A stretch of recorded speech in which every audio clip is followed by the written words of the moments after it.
अस्सलाम वालेकुम नाजरीन, आपका दोस्त अहमद कुरैशी आपकी खिदमत में हाजिर है। नाजरीन, आज 10 मुहर्रमुल हराम है, जो कि एक अजीब कुर्बानी की याद दिलाता है, जो कि हज़रत इब्राहीम अलैहिस्सलाम की कुर्बानी के बाद दुनिया में जो सबसे बड़ी इस्लाम की बुलंदी के लिए कुर्बानी दी गई, वो शहादत इमाम अली मकाम हज़रत इमाम हुसैन की है। नाजरीन, आज इस 10 मुहर्रमुल हराम को क्या हुआ और ये शहादत किस तरह हुई, आज हम आपको आज की इस वीडियो में बताते हैं। तो नाज़रीन, 10 मुहर्रम के दिन तमाम ख़ानदान जो है इमाम हुसैन का वो कुर्बान हो चुका था, और ये मंजर देखने के लिए तमाम जो है आलम के फरिश्ते मैदान करबला में जमा हो गए। और कभी ज़मीन हज़रत इमाम हुसैन को मुखातिब करके कहती है कि ए मेरे आका, हमें हुक्म दें, हम इस लश्कर को वासिल जहन्नुम कर दें।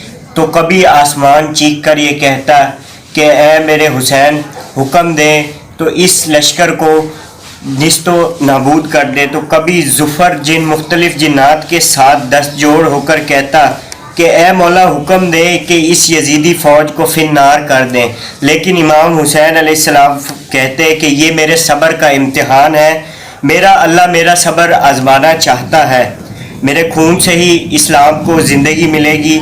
हज़रत इमाम हुसैन ने इमाम सज्जाद को कहा कि तमाम तर तकालीफ बर्दाश्त कर लेना, लेकिन अपने नाना की शरीयत को हमेशा ज़िंदा रखना। तो 10 मुहर्रम के दिन इमाम हुसैन जब अपने खेमे से तमाम बीबियों से जो है वो अलविदा लेकर मैदान जंग की तरफ जाते हैं, तो वो अपने घोड़े जुलजना के ऊपर कहते हैं कि ए मेरे घोड़े, मुझे लेकर चल मैदान करबला की तरफ। तो घोड़ा आगे चल रही, जब देखा तो बीबी सकीना घोड़े के पाँव में लेटी थी कि बाबा, सुबह से अब तक कोई भी जो मैदान जंग में गया है वो वापस नहीं आया। तो इमाम हुसैन ने फरमाया कि मेरा खून ही इस्लाम की ज़िंदगी का बाइस बनेगा। तो वो वहाँ से रुखसत होते हैं और मैदान जंग में आकर ऐलान करते हैं कि मेरा खून रसूलुल्लाह का खून है।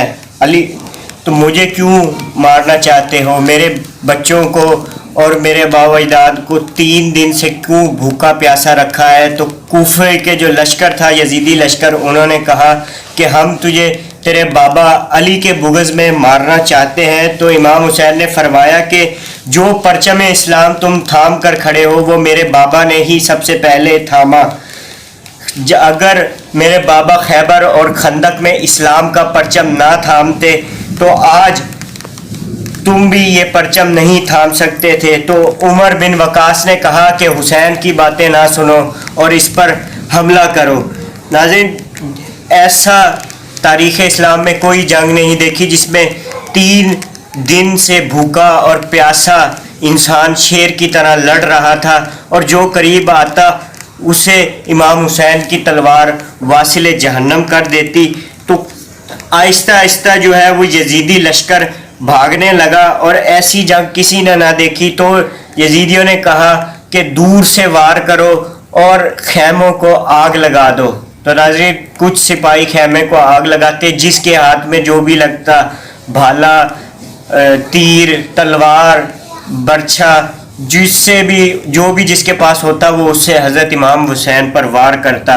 बिलाखिर गैब से आवाज़ आई कि ए हुसैन, तेरा रब तुझसे राज़ी है। तो इमाम हुसैन ने अपनी तलवार के वार को रोक लिया, और तमाम यजीदी लश्कर जो है जिसके हाथ में जो था उसने हज़रत इमाम हुसैन के मारा। वो इतने जो है ज़ख्मी हो गए थे तीरों से, तलवार जो उनके जिस्म में इतने लग चुके थे कि वो ज़मीन के ऊपर सजदा रेज़ होने लगे, तो वो सजदा भी ना कर सके। लेकिन जब वो सजदा हुए तो शिमर जो भी हज़रत इमाम हुसैन का जो है वो सर मुबारक को कलम करने के लिए आता, तो उसे रसूलुल्लाह सल्लल्लाहु अलैहि वसल्लम का चेहरा इमाम हुसैन के चेहरे में नज़र आता, तो वो पीछे हट जाता। लेकिन शिमर जो था उसने कहा कि ये काम मुझसे होगा। वो आया और छुरी की बालों में इमाम हुसैन के हाथ डाला, और छुरी के जो वार है उसने पहली ज़रब जो है वो गर्दन पर लगाई।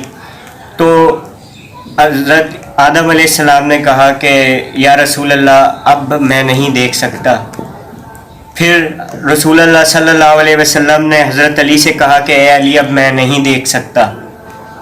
حضرت علی نے کہا حضرت فاطمہ سے کہ اے فاطمہ اب میں نہیں دیکھ سکتا. جیسے ہی وہ ضرب لگاتا جاتا تو اس طرح حضرت فاطمہ کربلا کے میدان میں گئی اور اس سے کہا کہ کیوں میرے بچے کو اس طرح ذبح کر رہے ہو. تو کچھ امام حسین کی ایک رگ چل رہی تھی تو اس میں سے جو ہے وہ آواز آنے لگی کہ اے اللہ تو اپنے اسلام کی سربلندی کے لیے میرے اور میرے خاندان کی قربانیوں کو قبول و مقبول فرما. اور اس طرح جو ہے شہادت امام حسین عصر کے وقت واقع ہوئی اور جس کے بعد پورے جو ہے یزیدی قبیلہ جو ہے وہ خوشیاں منانے لگا اور حضرت امام حسین کے سر انور کو جو ہے وہ نیزے پر لٹکا کر کوفے کی گلیوں میں گھمایا گیا.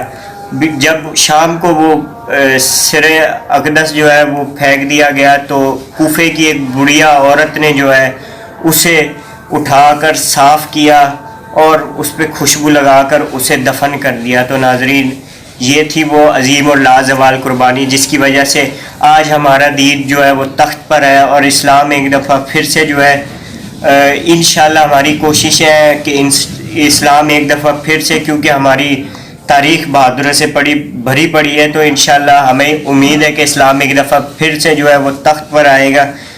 اور اللہ تعالیٰ آج تمام مسلمانوں اور اپنے نبی کے آنسو کے صدقے شہدائے کربلا کی مغفرت فرمائے اور انہیں جنت الفردوس میں اعلیٰ مقام عطا فرمائے. اللہ حافظ.